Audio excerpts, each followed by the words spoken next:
அன்பானவர்களே, அன்பு வணக்கங்கள். பரமாத்மா என்பவர் ஒரு உருவத்தாலான தன்மை அல்ல.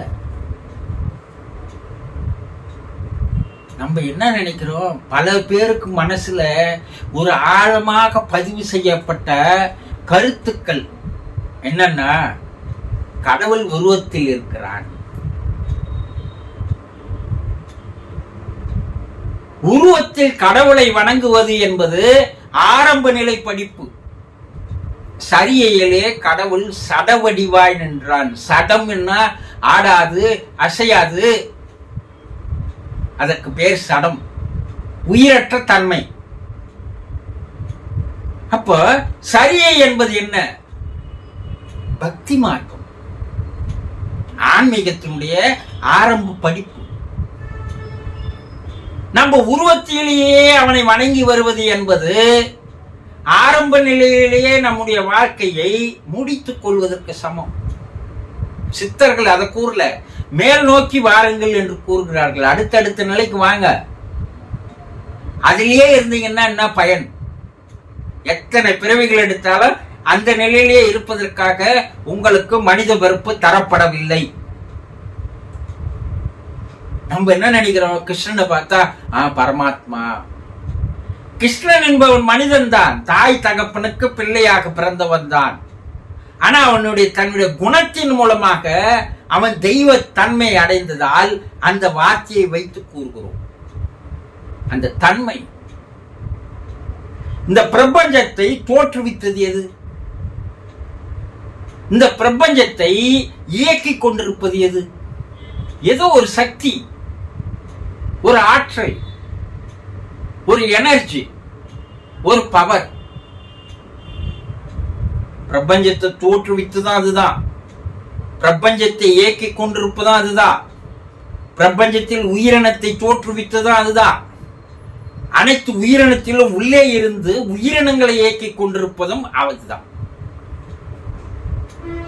இந்த சக்தியை, இந்த பவரை தான் நாம் புரிந்து கொள்ள வேண்டும். பிரபஞ்சத்தை இயக்குகின்ற சக்திக்கு பெயர் பர ஆத்மா, பரமாத்மா என்று பெயர். அது ஒரு மாபெரும் சக்தி. அதை அளக்க முடியாது. வரைமுறை கிடையாது, அளவு கிடையாது, மதிப்பு கிடையாது. நீக்கமர நிறைந்திருக்கின்ற பரிபூர்ண ஆனந்தமயமாக இருக்கக்கூடியது அது சக்தி. அதற்கு ஒரு எல்லை கிடையாது, அதற்கு ஒரு பெயர் கிடையாது, அதற்கு ஒரு நாமம் கிடையாது. ஆனா நாம் அதற்கு பல நாமங்களை வைத்திருக்கிறோம், பல பெயர்களை வைத்திருக்கிறோம். இறைவன், கடவுள், ஆண்டவன், தெய்வம், பரம்பொருள், பரமபிதா, பரமசிவன். இந்த பெயருக்குள்ளேவே, இந்த உருவத்திற்குள்ளேயே இருந்து கொண்டிருந்தால், ஒரு உணவை பார்க்கறீங்க, பார்த்ததான் அந்த உணவு என்ன நினைக்கிறீங்க, ரசிக்கிறீர்கள். இப்ப பசி ஆறிடுமா சொல்லுங்க? பார்த்து கொண்டே இருந்தால் எத்தனை நாட்கள் ஆனாலும் உங்களுடைய பசியானது என்ன ஆகாது, தீராது. ஆனா எப்போது அந்த உணவை ருசிக்கிறீர்களோ அப்போதுதான் அந்த பசியானது தீரும். பார்ப்பது வேறு, ரசிப்பது வேறு, ருசிப்பது வேறு. நீங்க என்ன பண்றீங்க, ரசித்துக் கொண்டே காலத்தை வீணாக்குகிறீர்களே தவிர ருசிப்பதற்கு நீங்கள் தயாரா இல்லை. நல்லா உங்க ஆழ் மனதில் சரியாக பதிய வைத்துக் கொள்ளுங்கள். அப்ப அந்த சக்தி தான் உங்களுக்குள்ள இருந்து உங்களை இயக்குது, உயிரினத்தை இயக்குது, பிரபஞ்சத்தை இயக்குது, கோள்களை இயக்குது, பஞ்சபூதங்களை இயக்குது, அண்ட சராசரம் அனைத்தையும் இயக்கி கொண்டிருக்கிறது. அப்ப அந்த சக்தி உங்களுக்குள் இருப்பதை தான் ஜீவன், ஆத்மா என்று சொல்றோம் இல்லையா? அதே இறைவனை பர ஆத்மா, பெரிய ஆத்மா என்று சொல்கிறோம். அப்ப அந்த சக்தி உங்களுக்குள் இருப்பதை நீங்கள் புரிந்து கொள்ள வேண்டும், தெரிந்து கொள்ள வேண்டும், தெளிவு பெற வேண்டும் என்றால் 3 நிலைகளை நீங்கள் புரிந்து கொள்ள வேண்டும். என்ன முதல் நிலை? ஒரு விதை இருக்கிறது, இது ஃபர்ஸ்ட் ஸ்டேஜ். அந்த விதை மரமாக வளர்கிறது, இது இரண்டாவது ஸ்டேஜ். அந்த மரத்திலிருந்து பூ பூத்து மலர் மனம் வீசுகிறது, இது மூன்றாவது ஸ்டேஜ். நீங்கள் விதையாக இருக்கிறீர்கள் பாருங்க, அந்த விதையாகவே இருக்கணும்னு பண்றீங்க. அந்த விதையை நாம் ஆசைன்னு வச்சுக்கலாம். ஆசையிலானதே மனம். இந்த ஆசையிலேயே நீங்கள் வாழ்ந்து கொண்டிருக்கிறீர்களே தவிர அந்த விதையானது விழித்து அது வளர ஆரம்பிப்பதில்லை, துளிர் விடுவதில்லை உங்களிடையே. எல்லோருமே என்ன பண்றீங்க? ஆசையோடவே வாழ்ந்து கொண்டிருக்கிறீர்கள். இந்த உடல் ஆசையால் வாழ்வது. இந்த உடலை தேடி இன்பம் பெறுவது, இத ஆசை காமம்னு சொல்லலாம். இது இருக்கின்ற வரை நீங்கள் இறை சக்தியை, இறைநிலையை, பிரபஞ்ச சக்தியை கண்டு கொள்ளவே முடியாது, தெரிந்து கொள்ளவே முடியாது. சரி, அடுத்தது இரண்டாவது நிலை. அந்த விதை முளைத்து வெளிவருகிறது, செடியாக மாறுகிறது.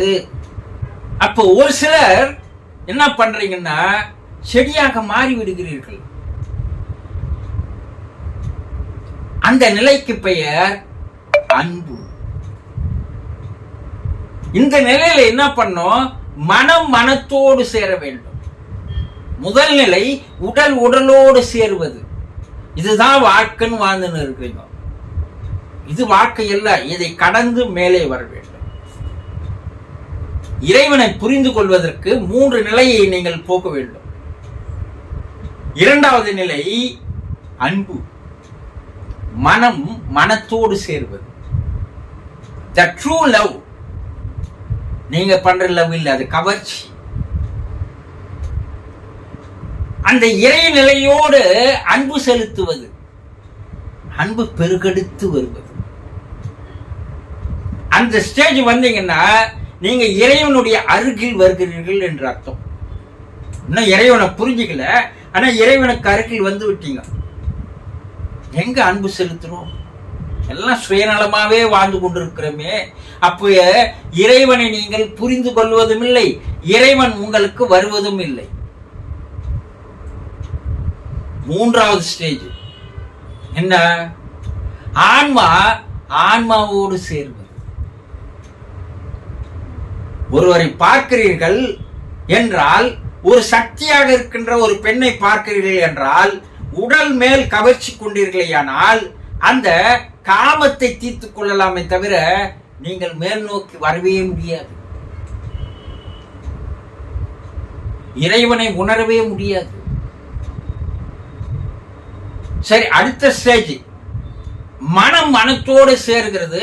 நான் அவளை நேசிக்கிறேன், அவளை நான் அன்பு காட்டுகிறேன் என்றால் அந்த அன்பு குறிப்பிட்ட காலத்திற்கு வருமே தவிர நீடித்து வராது, நெடுங்காலம் வராது. உடல் இன்பம் சில நிமிடங்கள்ல போயிடும். தோன்றி மறைக்கின்ற நீர்க்குமிழி போல தோன்றி மறைக்கின்ற அதன் மேல்தான் நீங்கள் வாழ்ந்து வருகிறீர்களே தவிர, மாயையாக போகின்ற அந்த வாழ்க்கையை தான் நீங்கள் வாழ்கிறீர்களே தவிர நீங்கள் இறைவனை தெரிந்து கொள்வதே இல்லை. கடைசி காலம் வரைக்கும் இறைவன் உங்களுக்குள்ளதான் இருக்கிறான் என்பதை புரிந்து கொள்வதே இல்லை, அறிந்து கொள்வதும் இல்லை. மனம் மனத்தோடு சேர வேண்டும். அப்ப அன்பு வரும். அன்பேதான் ஆண்டவன். அடுத்தது ஆன்மா ஆன்மாவோடு சேர வேண்டும். இதற்கு பெயர் தாங்க ஆன்மீகம். எப்போ உங்களுடைய ஆன்மாவும் பிரபஞ்சத்தில் இருக்கின்ற பர ஆன்மாவோடு பேரான்மாவோடு எப்போது ஈர்க்கப்படுகிறதோ அப்போதான் ஆன்மீகமே ஆரம்பிக்குது. ஆனா ஆன்மீகம் என்று சொல்லிக் கொண்டிருக்கிறீர்கள், அது ஆன்மீகம் அல்ல. அப்ப 3 நிலை மாற வேண்டும். இந்த 3 நிலைக்கு வரும்போதுதான் எங்கெங்கு நோக்கினும் அவன் இருப்பதை பார்க்கலாம். புறத்திலேயே அவன் இருக்கிறான், அகத்திலேயும் அவன் இருக்கிறான். சைவத்துல ஒண்ணு சொல்லுவாங்க, சைவ சித்தாந்தத்துல, பசு பதி பாசம். பசு என்பது ஜீவன், பதி என்பது இறைவன். இந்த ரெண்டுத்துக்கும் தடையா எது இருக்குது உங்களுக்கு? இந்த ஜீவன் இந்த பேரான்மாவோடு சேருவதற்கு, கலப்பதற்கு தடையாக இருப்பது எதுன்னா அந்த பாசம். அப்போ நீங்கள் உடல் மீது உடலை சேருவதை தவிர்த்து, மனம் சேருவதை தவிர்த்து பரவச பேரானந்த நிலையை அடைய வேண்டும் என்றால், கடவுள், ஆண்டவன், தெய்வம், பரம்பொருள், பரமசிவன்,